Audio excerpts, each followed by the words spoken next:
সাংবাদিকদের উপরে নির্যাতনকে আমরা আর মেনে নেব? মিরপুরে সাংবাদিকদের উপরে নির্যাতন মেনে নেব?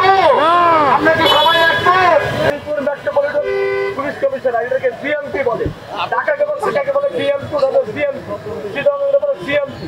জিএমপির যে মেট্রোপলিটন পুলিশ কমিশনার এবং সংশ্লিষ্ট দলের যে ডিসি এবং সংশ্লিষ্ট থানার যে ওসি, এই তিনজনকে অনতিবিলম্বে তাদের সাসপেন্ড করে দৃষ্টান্ত স্থাপন করতে হবে। আর তা না হলে তাদের যদি আইনের আওতায় না আনা হয়, একটা থানা এলাকায় কয়জন ভালো মানুষ আছে, কয়জন হোয়াইট ক্রাইম করে, কয়জন ব্ল্যাক ক্রাইম করে, কয়জন ভিআইপি, কয়জন সিআইপি, কয়জন মিডিয়া কর্মী, এই বিষয়টা এসডি, এনএসআই, ডিজিএফআই জানে।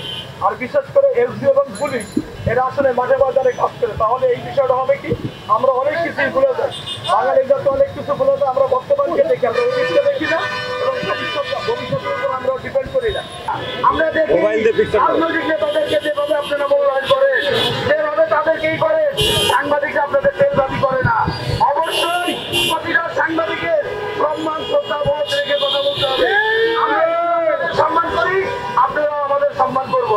আর প্রিয় সাংবাদিক ভাইরা, আরেকটা জিনিস বিশেষভাবে অনুরোধ করবো, কোন ব্যক্তির সম্পর্কে নিউজ করার আগে কোনো দলের টেক দেওয়ার দরকার নাই। তো সাধারণ কোনো দলের না,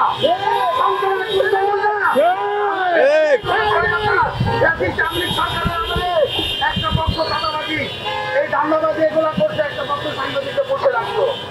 আমরা সেই জায়গাগুলো থেকে বেরোতে পারবো সবাই